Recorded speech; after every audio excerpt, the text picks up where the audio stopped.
Guys आजकल passenger vehicle segment में सबसे ज्यादा बिकने वाली गाड़ियां कॉम्पैक्ट एसयूवी सेगमेंट की होती हैं। इस सेगमेंट में आपको ब्रेजा, वेन्यू, नेक्सॉन और भी बहुत सारी गाड़ियां देखने को मिलती हैं। बट एक गाड़ी है इस सेगमेंट में जो अपनी अलग सी इमेज बना रही है और वो है महिंद्रा की बुलेरो नियो। बुलेरो एक ऐसा नाम जिससे देश का हर इंसान वाकिफ है। साल 2000 में जब महिंद्रा ने बुलेरो को लॉन्च किया तो पूरे मार्केट में हाहाकार मच गया था और इसी फैमिली का एक अर्बन और मॉडर्न वर्जन है द बुलेरो नियो, जिसको साल 2021 में महिंद्रा ने लॉन्च किया था और अभी रिसेंटली महिंद्रा ने इसका रिफ्रेश वर्जन भी लॉन्च किया है। बुलेरो नियो आज भी अपने यूनिक फीचर्स से बहुत सारे कस्टमर्स को अट्रैक्ट करती है और ये इकलौती गाड़ी है 10 लाख के अंदर जिसमें आपको महिंद्रा की proven body on frame chassis मिलती है। बट रियल लाइफ में ये कितनी प्रैक्टिकल है, कितनी रगेड है और क्या आपको इसको लेना चाहिए, आइए जानते हैं। अब इस गाड़ी के बारे में और जानने से पहले सबसे पहले अपन इसके स्पेक्स जान लेते हैं। बुलेरो नियो में आपको प्रॉपर एसयूवी स्टैंड्स मिलता है with ladder frame construction for that real SUV feel, infotainment system with rear camera view, ride flow tech with MTC VL FDD in the suspension.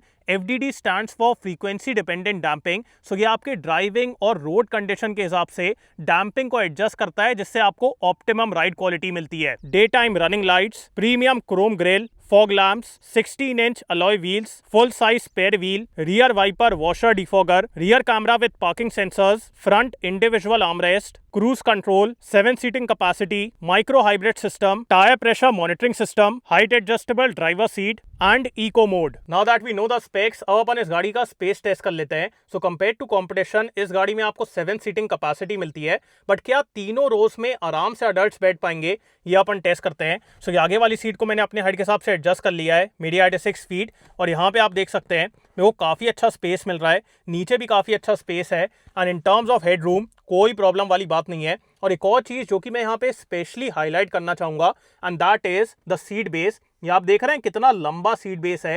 Usually अपन इस segment की गाड़ियों में देखते हैं कि फ्रंट में आपको अच्छा थाई सपोर्ट मिलता है बट सेकेंड रो में थाई सपोर्ट एकदम गायब रहता है and specially for my height काफ़ी दिक्कत रहती है। बट यहाँ पे आप देख सकते हैं कि सीट बेस इतना लंबा है कि इवन फॉर माई हाइट एकदम एक्सेलेंट थाई सपोर्ट है और इसकी वजह से लॉन्ग डिस्टेंस जर्नीज में आपको एकदम ऑप्टिमम कंफर्ट मिलेगा। This second row is very comfortable, recline angle, cushioning, comfort, all of that is good.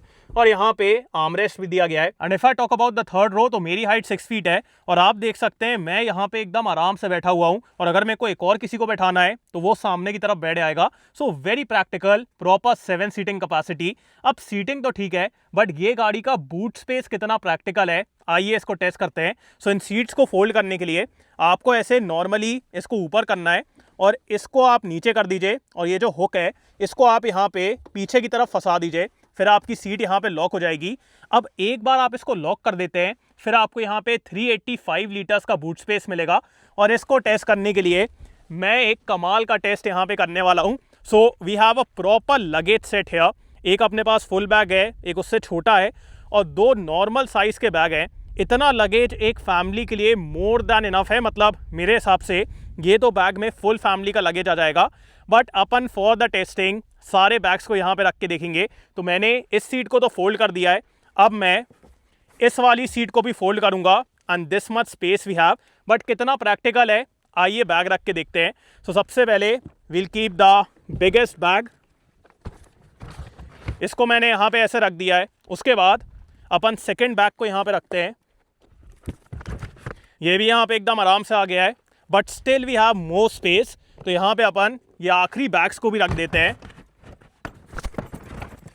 And as you can see इतना लगेज आ चुका है, स्टिल प्रॉपर विजिबिलिटी है। साइड में अभी भी थोड़ा थोड़ा स्पेस है और अगर मेरे को कोई छोटा बैग वगैरह रखना है तो वो मैं यहाँ पे नीचे भी रख सकता हूँ। सो प्रॉपर प्रैक्टिकल बूट है, वेरी प्रैक्टिकल। इतना सामान और कोई गाड़ी में इस सेगमेंट की नहीं आने वाला है। सो बहुत ही बड़ा बूट स्पेस है और प्रैक्टिकलिटी के मामले में ये गाड़ी पास है। एक और एस्पेक्ट जो कि इस गाड़ी के कंफर्ट को बहुत ज्यादा एनहांस करता है and that is the excellent glass area. यहाँ पे आपको फर्स्ट रो में, सेकंड रो में और थर्ड रो में कहीं पे भी क्लॉस्ट्रोफोबिक फीलिंग नहीं आएगी। तीनों ही रोज में ग्लास एरिया काफी अच्छा है जिसकी वजह से लॉन्ग डिस्टेंस ट्रैवलिंग में आपको एकदम ओपन एयरी फीलिंग आती है और क्लॉस्ट्रोफोबिक बिल्कुल ही फील नहीं होता है। अब इस गाड़ी को ड्राइव करने से पहले मैं यहाँ पे एक चीज हाईलाइट करना चाहूंगा और वो है इस गाड़ी का इंजन। आजकल जहां पे ज्यादातर कंपनीज डीजल इंजन को डिच कर रही हैं, वहीं पे महिंद्रा आपको 1.5 लीटर का दमदार M-Hawk डीजल इंजन ऑफर कर रहा है। ये प्रोड्यूस करता है 100 हॉर्स पावर एंड 260 Nm का बेस्ट इन क्लास टॉर्क। इस इंजन के ना मैकेनिक्स भी काफ़ी सिंपल है, जिसकी वजह से यहाँ पे अनवांटेड रिपेयर्स नहीं आते और सर्विस कॉस्ट एकदम कम रहती है। सो डीजल इंजन है, टॉर्की है, और चलिए आप इस गाड़ी को ड्राइव करके देखते हैं।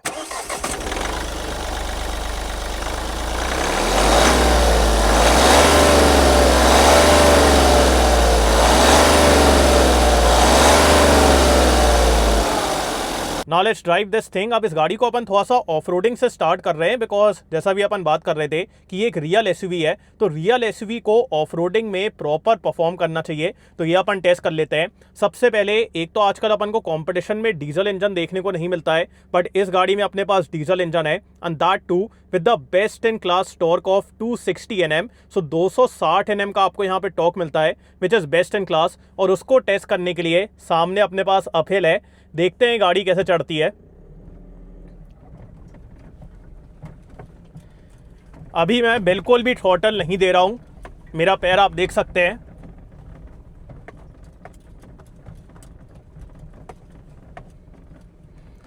Like this is what a diesel engine is capable of, and that too with so much torque, because इतना टॉर्क है कि मेरे को थ्रॉटल देना ही नहीं पड़ रहा है।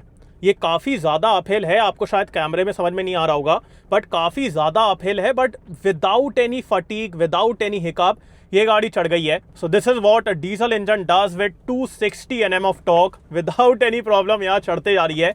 उसी के साथ साथ ये जो हाई सिटिंग पोजीशन है, इसकी वजह से ना कहीं पे भी देखने में दिक्कत नहीं है, लाइन मेंटेन करने में या फिर कहीं पे भी टर्न करने में आराम से दिख रहा है। बिल्कुल भी आपको कहीं पे ऐसे झुक के देखने की जरूरत नहीं है, आपको चारों तरफ एकदम आराम से दिखेगा। सो कमांडिंग हाई सिटिंग पोजीशन। अभी तक मैं थ्रॉटल नहीं दे रहा हूँ, सो ये गाड़ी खुद से ही चढ़ रही है। और यहाँ पे ये जो लाइट कंट्रोल्स हैं, आप इसका स्टेयरिंग देख रहे हैं, एकदम लाइट वेट है, जिसकी वजह से गाड़ी को मनूवर करने में, टर्न करने में बिल्कुल ही प्रॉब्लम नहीं है। ऑल्सो इस गाड़ी में आपको MTT मिलता है, which is multi terrain technology. अब वो क्या करता है कि जैसे अगर आप कोई ऑफ रोड सिचुएशन में है और वहाँ पे आपका एक टायर फंस गया है, तो दूसरा टायर फ्रीली घूमता रहता है। जैसे ही आप पावर देंगे वो पूरे टाइम घूमता रहेगा। बट इस गाड़ी में जैसे ही MTT सेंस करता है कि दूसरा टायर ओपनली मतलब घूम रहा है, बार बार उसमें बार बार अननेसेसरली पावर जा रही है और कोई ट्रैक्शन नहीं है, तो वहाँ पे वो ऑटोमेटिकली डिफरेंशियल लॉक कर देगा, जिसकी वजह से आप दोनों टायर्स में पावर जाएगी और जो फंसा हुआ है उसमें भी पावर जाएगी, जिसकी वजह से आपकी गाड़ी एकदम आराम से उस सिचुएशन से निकल जाएगी। So the MTT also works very nicely, which is available in the N10 optional variant. और उसी के साथ साथ जो प्रॉपर लैडर फ्रेम का कंस्ट्रक्शन है, जो ये गाड़ी की कैपेबिलिटी है in the of road situation, बहुत ही सही यार। Like the way this thing goes, मज़ा आता है without any problem, without any hiccup. मतलब आपको बिल्कुल एफर्ट करने की ज़रूरत नहीं है in the of road situation. ये गाड़ी खुद से ही सब कुछ कर लेती है, and you just enjoy the off-roading session. And now let's talk about the on-road performance of this vehicle. So जैसा भी अपन बात कर रहे थे कि इस गाड़ी में आपको बेस्ट इन क्लास टॉर्क मिलता है, और उसकी वजह से यार पिकअप इतना एफर्टलेस है। उसके बाद जैसे अगर आप एक हायर गियर में हैं, बिल्कुल भी डाउनशिफ्ट करने की ज़रूरत नहीं है, जस्ट प्रेस द थ्रॉटल और टॉर्क सब कुछ हैंडल कर लेता है। Also in terms of refinement, engine की आज सच कुछ आवाज़ वगैरह नहीं आती है। Like even if I read line it, तो कोई आवाज़ वगैरह नहीं है। सो engine is smooth, refined, and also the torque here is very good, जिसकी वजह से इस गाड़ी को चलाने में काफ़ी मज़ा आता है। अब यूजुअली अपन क्या देखते हैं कि पावरफुल गाड़ियों में आपको अच्छा माइलेज नहीं मिलता, बट इस गाड़ी में ऐसा नहीं है। यहाँ पे आपको अच्छी पावर तो मिल ही रही है, but at the same time 19 kmpl का ARAI क्लेम्ड माइलेज है। सो माइलेज भी आपको यहाँ पे काफ़ी अच्छा मिलेगा।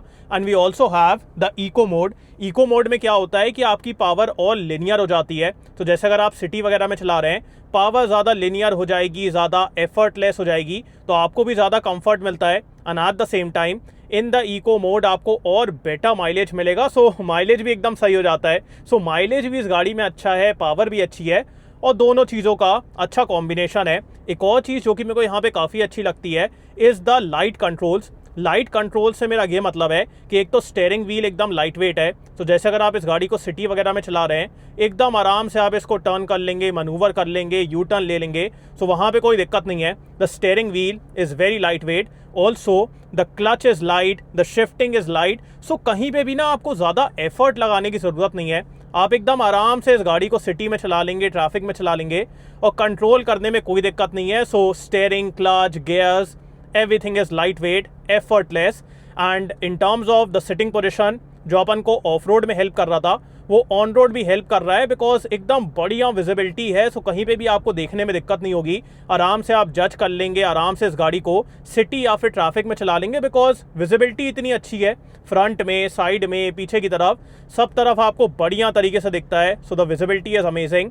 ऑल्सो एक चीज़ मैं यहाँ पे स्पेशली मेंशन करना चाहूँगा, and that is the seat comfort. इस गाड़ी का सीट कंफर्ट यार इतना कमाल का है, like the seats are so damn comfortable. Front में तो है ही, बट रियर में भी सीट इतनी ज़्यादा कंफर्टेबल है। यूजुअली अपन देखते हैं सेगमेंट की गाड़ियों में कि सिर्फ फ्रंट में कंफर्ट रहता है, रियर की सीट में उतना ना थाई सपोर्ट होता है ना उतना कंफर्ट होता है, बट यहाँ पे वैसा नहीं है। फ्रंट पैसेंजर्स, रियर पैसेंजर्स, सबको ही एकदम कंफर्टेबली यहाँ पे बैठने वाले हैं। The seats are very comfortable. जो थाई सपोर्ट है, कुशनिंग है, बैक सपोर्ट है, all of that is amazing. So वो मज़ेदार चीज़ है। एंड अब अपन आते हैं इस गाड़ी के राइड एंड कंफर्ट की तरफ। सो इस गाड़ी में आपको MTC VL FDD सस्पेंशन मिलता है, विच stands for frequency dependent damping. Frequency dependent damping क्या करता है कि जैसे अगर आप आराम से चल रहे हैं तो ये हल्का सॉफ्ट हो जाएगा, अगर आप तेज़ चल रहे हैं तो ये हल्का स्टिफ हो जाएगा। सो ये डैम्पिंग को पूरे टाइम कैलिब्रेट करता रहता है, जिसकी वजह से आपको एकदम ऑप्टिमम राइड क्वालिटी मिलती है। जैसे अगर कोई पॉटहोल वगैरह आएगा, ये बढ़िया तरीके से एब्जॉर्ब करता है, गाड़ी को एकदम मतलब कंपोस्ट भी रखता है, and at the same time अंदर आपको ज़्यादा गड्ढे वगैरह फील नहीं होते हैं। So the ride quality becomes very comfortable. और जब आप अग्रेसिवली चला रहे हैं, ये हल्का सा स्टिफन अप होगा, जिसकी वजह से राइड एकदम स्टेबल रहती है। और जैसे अगर आप एकदम से टर्न वगैरह कर रहे हैं, ज़्यादा बॉडी रोल वगैरह आपको फील नहीं होगा। So the suspension here is very high tech, MTC VL FDD। सो बहुत ही कमाल का सस्पेंशन है, कंफर्ट भी बढ़िया देता है, स्टेबिलिटी के मामले में भी दिक्कत नहीं है। So it's like best of both worlds. और यहाँ पे अपने पास एक कॉर्नर है, मैं आपको यहाँ पे पुश करके दिखाता हूँ। सिर्फ आप इस गाड़ी की बॉडी कंट्रोल देखिए, आप देख रहे हैं अराउंड 70 किलोमीटर्स पर आवर पे मैं ये टर्न ले रहा हूँ, बट बिल्कुल भी ज़्यादा बॉडी रोल नहीं है, बिल्कुल भी ज़्यादा मूवमेंट नहीं है। So that is the magic of MTC VL FDD। और जो इस गाड़ी में जिस तरीके से कैलिब्रेशन किया गया है, जो ओवरऑल बॉडी कंट्रोल है, वो एकदम कमाल का है। और इसकी वजह से looking at the size of this vehicle, आपको कोई अनकंफर्टेबल फीलिंग नहीं आएगी, एकदम कंफर्टेबल राइड क्वालिटी है। और एक तो यार ये जो हाई सिटिंग पोजीशन है, इसकी वजह से ना एकदम वो बड़ी SUV का फील आता है। सो वो एक कमाल की बात है। बाकी अब बात करते हैं वर्डिक्ट के बारे में। अब इतनी टेस्टिंग करने के बाद एक बात तो साफ है कि 10 लाख के अंदर जब अपन दूसरी गाड़ियों से इसको कंपेयर करते हैं तो real SUV feel Bolero neo में ही आता है। ऑल्सो बोलेरो नियो में आपको कुछ फीचर्स ऐसे मिलते हैं जो कि कॉम्पिटिशन में अवेलेबल नहीं है, जैसे ladder frame construction for that proper ruggedness, diesel engine with great low end torque, great off-road credentials, features and comfort package under 10 lakh, which is pure value for money, easy maintenance and excellent resale and 7 seating capacity। अब अगर आपकी ये सब requirement है तो option एक ही है, and that is Bolero neo. Also मेरे हिसाब से आजकल जब गाड़ियां एकदम सॉफ्ट होती जा रही हैं, 10 लाख के अंदर बोलेरो नियो सबसे प्रैक्टिकल रियल SUV है।